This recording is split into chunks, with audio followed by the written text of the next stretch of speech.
بسم اللہ الرحمن الرحیم۔ السلام علیکم، کیسے ہیں آپ سب؟ مجھے امید ہے کہ آپ سب خیریت سے ہوں گے انشاءاللہ۔ آج کی میری ویڈیو نعت کے آخری بند کی تشریح اور سوالات کے جوابات پر مشتمل ہے۔ مجھے امید ہے کہ آپ اس سے بھرپور فائدہ اٹھائیں گے۔ تو آئیے چلتے ہیں چوتھے بند کی تشریح کی طرف۔ جی، سب سے پہلے میں نعت کا چوتھا بند پڑھتی ہوں تاکہ آپ کو اس کی سمجھ آ سکے۔ فرمایا دور کرو تکلیفیں تم آفت کے ماروں کی، معذوروں کی، مجبوروں کی، بیماروں کی، بیچاروں کی۔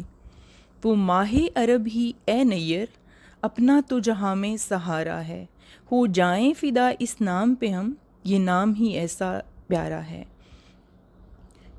اس بند میں شاعر کہتا ہے کہ حضرت محمد صلی اللہ علیہ وآلہ وسلم نے فرمایا کہ تم جو لوگ مصیبت میں مبتلا ہیں، جو لوگ پریشان ہیں، جو معذور ہیں، جو کسی کے محتاج ہیں، ان سب کی پریشانیاں دور کرو، ان کا سہارا بنو۔ جو اتنے مجبور ہیں کہ اپنی تکلیفیں ظاہر نہیں کر سکتے، بیمار ہیں، بے بس ہیں، ان لوگوں کی تکلیفیں دور کرو۔ وہ ماہ عرب ہی اے نیر اپنا تو جہاں میں سہارا ہے۔ اب اگر مصرے کو آپ دیکھیں تو اس مصرے میں شاعر نے اپنے نام کے ساتھ جو ہے وہ اس شعر کو بولا ہے۔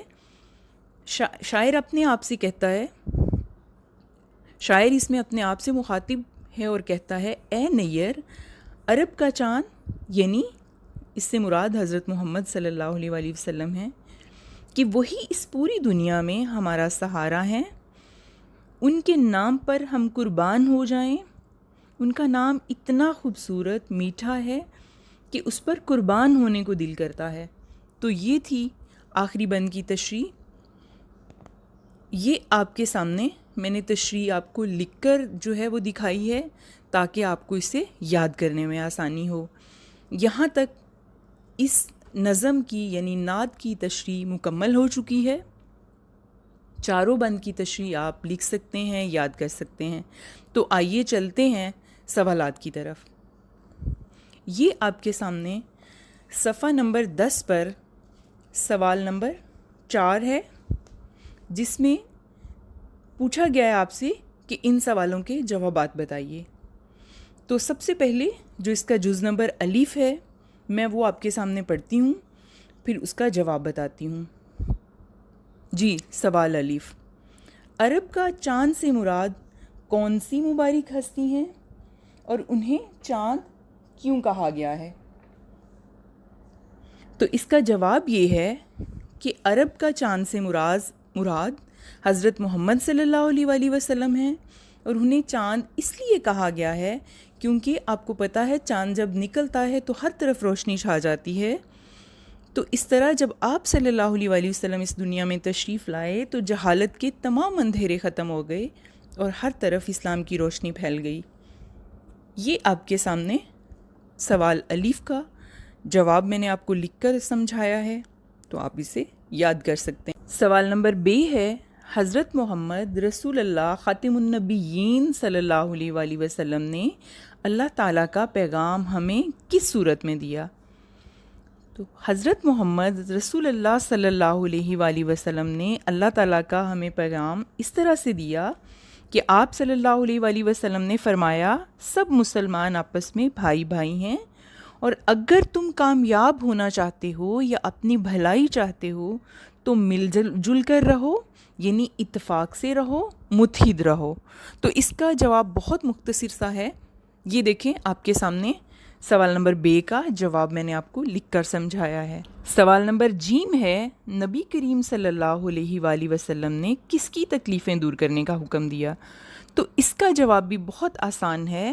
اگر آپ دیکھیں تو نعت کے چوتھے بند میں ہی اس کا جواب موجود ہے کہ نبی کریم صلی اللہ علیہ وآلہ وسلم نے آفت کے ماروں، معذوروں، مجبوروں، بیماروں اور بیچاروں کی تکلیفیں دور کرنے کا حکم دیا۔ تو یہ بہت آسان ہے۔ یہ آپ کے سامنے سوال نمبر جیم کا جواب موجود ہے، آپ اسے یاد کر سکتے ہیں۔ نمبر جیم ہے نبی کریم صلی اللہ علیہ وآلہ وسلم نے کس کی تکلیفیں دور کرنے کا حکم دیا؟ تو اس کا جواب بھی بہت آسان ہے۔ اگر آپ دیکھیں تو نعت کے چوتھے بند میں ہی اس کا جواب موجود ہے کہ نبی کریم صلی اللہ علیہ وآلہ وسلم نے آفت کے ماروں، معذوروں، مجبوروں، بیماروں اور بیچاروں کی تکلیفیں دور کرنے کا حکم دیا۔ تو یہ بہت آسان ہے، یہ آپ کے سامنے سوال نمبر جیم کا جواب موجود ہے، آپ اسے یاد کر سکتے ہیں۔ سوال نمبر دال، نبی کریم صلی اللہ علیہ وآلہ وسلم نے ہمیں دنیا میں رہنے کا کیا سبق سکھایا؟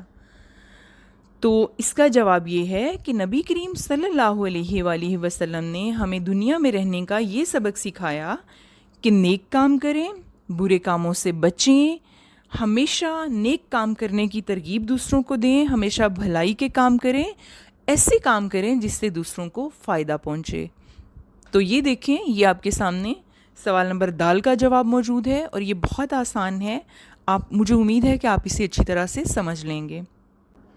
سوال نمبر ہے، اس نعت کا دوسرا بند کاپی میں خوش خط لکھ کر اس کی نثر بنائیں۔ جی آپ نے دوسرا بند ایک تو اپنی کاپی پر خوش خط لکھنا ہے اور اس کی نثر بنانی ہے۔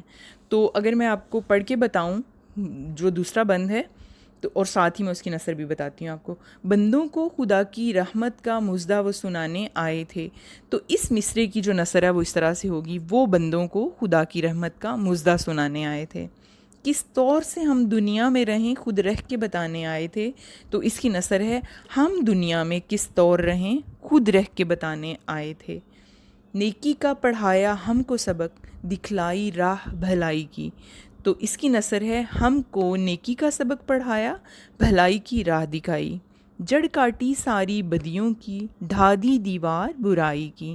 ساری بدیوں کی جڑ کاٹی، برائی کی دیوار ڈھا دی۔ تو یہ سب سے آخری سوال کا جواب یہ آپ کے سامنے لکھا ہوا موجود ہے۔ مجھے امید ہے کہ آپ تمام سوالات کے جوابات کو اچھی طرح سے سمجھ لیں گے، کیونکہ میں نے بہت آسان الفاظ میں آپ کو جوابات سمجھائے ہیں۔ اس میں کوئی لمبی چوڑی میں تمہید نہیں باندھتی، نہ سوال کے جوابات کو لمبا کرتی ہوں، یہ نہ ہو کہ آپ کو یاد کرنے میں مشکل ہو۔ تو اتنے آسان الفاظ، یہ نہیں ضروری ہوتا، آپ کو اچھی طرح سے سوال سمجھنا ہوتا ہے، جواب کو جو ہے وہ سمجھ کے آپ اپنے الفاظ میں بھی لکھ سکتے ہیں۔ تو رٹے کی بجائے برائے مہربانی جواب کو سمجھ کے اپنے الفاظ میں بھی ایک آدھے الفاظ جو ہیں دو چار وہ آگے پیچھے کر کے آپ اپنے الفاظ میں لکھ سکتے ہیں، اس میں کوئی حرج نہیں، بلکہ وہ آپ کے لیے زیادہ بہتر ہے، آگے جا کے آپ کو مشکل نہیں ہوگی۔ تو میری اگلی ویڈیو انشاءاللہ نعت کی مشق میں جو گرامر دی ہوئی ہے اس گرامر پہ میں انشاءاللہ بناؤں گی، تو آپ ضرور دیکھیے گا۔ میری اس ویڈیو کو لائک کیجئے، شیئر کیجئے، سبسکرائب کیجئے